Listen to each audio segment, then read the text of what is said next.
Hi students, நம்ம என்ன பார்க்க போறோம் அப்படினா chapter 1 real numbers அதுல 5th sum பார்க்க போறோம். சரியா? சோ கவனிங்க.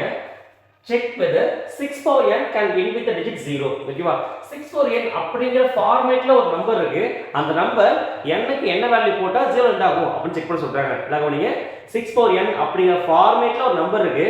அப்ப அதுக்கு n க்கு என்ன போட்டா அந்த நம்பர் 0 end ஆகுற மாதிரி முடியும் அப்படி கேக்குறாங்க. சரியா? கவனிங்க. இப்ப 6 power n இருக்கு இல்லையா? 6 power 1 போட்டா என்ன வருது? 6 னு முடியும். 6 ஸ்கொயர் போட்டா அது 36. 6 கியூப் போட்டா அது 216. சோ இந்த மாதிரி போயிட்டே தான் இருக்கும். சரியா? இப்போ இந்த மாதிரி போடும்போது 6 க்கு நான் என்ன வேல்யூ போடும்போது அந்த பவர் இருக்குல n க்கு அந்த n க்கு நான் என்ன வேல்யூ போடும்போது இங்க டிஜிட் இல்லையா? அது லாஸ்ட் டிஜிட் 0 ல முடியற மாதிரி எனக்கு வந்திருக்கும் அப்படி கேக்குறாங்க. சரியா? சோ கவனிங்க. ஃபர்ஸ்ட் 0 ல முடியணும்னா என்ன கண்டிஷன் பாத்துறோம். சரியா? இப்போ ஒரு நம்பர் 0 ல முடியணும் அப்படினா அந்த நம்பர்ல அட்லீஸ்ட் ஒரு 5 உம் ஒரு 2 சேர்ந்து இருக்கணும். சரியா? அப்பதான் அந்த நம்பர் 0 ல முடியற மாதிரி வந்திருக்கும். சரியா? நல்லா கவனிங்க. ஒரு நம்பர் ஒரு 0 ல முடியணும் அப்படினா அந்த நம்பரோட பிரைம் ஃபேக்டர்ஸ்ல அட்லீஸ்ட் ஒரு 5 உம் ஒரு 2 என்ன பண்ணனும் சேர்ந்து இருந்தா தான் அந்த நம்பர் 0 ல முடியும். சரியா? கவனிங்க. ஒரு 20 எடுத்துக்கறேன். 20 என்ன பண்றோம்? 20 எப்படி எழுதலாம்? 2 ஸ்கொயர் into 5 எழுதலாம். சரியா? இப்போ இத 2 into 2 into 5 எழுதலாம். சரியா? ஒரு 5 உம் ஒரு 2 சேர்ந்து இருந்தா தான் அந்த நம்பர் 0 ல முடியற மாதிரி இருக்கும். சரியா? நீ ஃபார் எனி நம்பர் இதெல்லாம் எடுத்து பாருங்க. சரியா? ஃபார் 100 எடுத்துக்கறேன். ஓகேவா? இப்போ நான் 100 எடுத்தனா அது எப்படி எழுதலாம்? 5 into 2 அடுத்து 5 into 2. ஓகேவா? கவனிங்க. ஒரு 5 ஒரு 2 சேர்ந்தா என்னது? ஒரு 0. அது இன்னொரு 5 2 சேர்ந்தா அதுக்கு ஒரு 0. சரியா? இது புரியும்னு நினைக்கிறேன். ஒரு 5 ஒரு 2 சேர்ந்தா தான் ஒரு 0 ல கண்டிப்பா அந்த நம்பர் முடிஞ்சிருக்கும். சரியா? இப்போ 6 அனலைஸ் பண்ணி பாப்போம். இங்க கொடுத்திருக்கிறது 6 power n கொடுத்திருக்காங்க. சரியா? சோ இது எப்படி எழுதணும் அப்படினா 2 into 3 the whole power n எழுதிக்கலாம். சரியா? அடுத்து இந்த n இல்லையா? இத இப்படி எழுதிக்கலாம். 2 power n into 3 power n எழுதிக்கலாம்.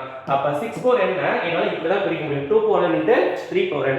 இப்போ இந்த நம்பர் 0 ல முடியணும்னா அட்லீஸ்ட் அந்த பிரைம் ஃபேக்டர்ல அட்லீஸ்ட் ஒரு 5 ஆவது கண்டெய்ன் பண்ணிரணும். அப்படினா தான் அது 0 ல எண்ட் ஆகும். சரியா? ஆனா என்ன இல்ல 6 ஓட பிரைம் ஃபேக்டர்ல 2 3 மட்டும் தான் இருக்குது. ஏன்னா அவர்கிட்ட 5 கிடையாது. அப்ப இந்த நம்பர் என்ன பண்ணாது? நான் n க்கு என்ன வேல்யூ கொடுத்தாலும் 0 ல முடியற மாதிரி ஒரு நம்பர் என்னால கிடைக்கவே கிடைக்காது எனக்கு. சரியா? அப்ப n க்கு எந்த வேல்யூவே கிடையாது. எந்த வேல்யூ கொடுத்தாலும் என்ன வருது எனக்கு 0 ல முடியற மாதிரி எனக்கு வேல்யூவே கிடைக்காது. சரியா? இத எப்படி எழுதணும் அப்படினா ஃபர்ஸ்ட் என்ன பண்ணுங்க? இத பிரைம் ஃபேக்டரா பிரிச்சு எழுதிருங்க. சரியா? ஃபர்ஸ்ட் ஸ்டெப் இத செஞ்சிருங்க. ஓகேவா? செகண்ட் ஸ்டெப்ல என்ன பண்ணனும் அப்படினா does not contain இல்ல அதுல 5 வந்து கிடையவே கிடையாது. சரியா? அப்ப 6 power n does not contain 5 as a prime factor. ஓகேவா? 6 power n ல என்னால 5 ஒரு prime factor வெச்சிக்கவே கிடையாது. சரியா? சோ அப்ப அதுக்கு அப்புறம் அப்படினா hence 6 power n can never end with the digit 0. digit 0 for any natural number n. இதே மாதிரி உங்களுக்கு அடுத்த சம் சால்வ் பண்ணி வேணும் அப்படினாலும் extra sums MCQs case based இந்த மாதிரி சம்ஸ்லாம் சால்வ் பண்ணி வேணும்னாலும் என்ன பண்ணுங்க? பிரதீப் மேக்ஸ் சேனலை சப்ஸ்கிரைப் பண்ணி வச்சுக்கோங்க, லைக் பண்ணுங்க. அது மட்டும் இல்லாம உங்க ஃப்ரெண்ட்ஸ்களுக்கு இத ஷேர் பண்ணி விடுங்க. சரியா? ஓகே. அடுத்த வீடியோல அடுத்த சம் பாப்போம். டாடா பை பை.